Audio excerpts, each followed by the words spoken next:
Emotional love story, एक अधूरी दास्तां। शिव और रिया की कहानी एक छोटे से शहर से शुरू हुई थी। दोनों कॉलेज में मिले थे। शिव एक शांत, समझदार और थोड़ा अंतर्मुखी लड़का, जबकि रिया एक चुलबुली, बातूनी और जिंदगी से भरपूर लड़की थी।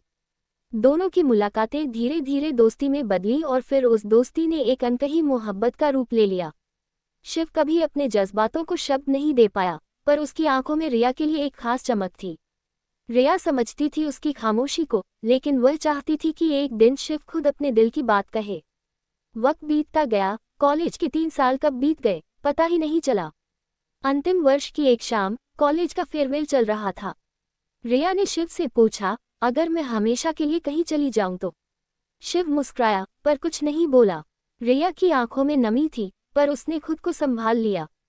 वो जानती थी, उसका सपना था विदेश जाकर पढ़ाई करना, और शायद यही अब उसका आखिरी दिन था इस शहर में। रिया अगले दिन बिना किसी को बताए चली गई, शिव को कुछ भी कहे बिना। शिव जब कॉलेज आया और रिया को वहां नहीं पाया, तो दिल जैसे चुप हो गया। उसने बहुत कोशिश की उससे संपर्क करने की, लेकिन रिया ने कोई जवाब नहीं दिया। साल बीतते गए, शिव ने खुद को काम में डुबो दिया।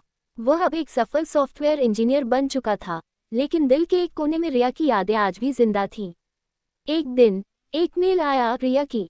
उसने लिखा था, शिव, मैं जानती हूँ कि मैंने बिना बताए जाना तुम्हारे लिए गलत था, पर मुझे डर था कि कहीं तुम्हारी खामोशी मेरी उड़ान की डोर न काट दे।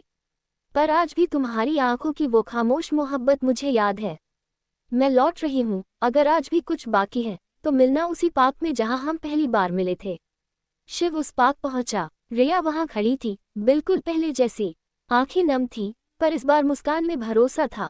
शिव ने उसका हाथ थामा और पहली बार कहा, मैं तुमसे प्यार करता हूँ, रिया।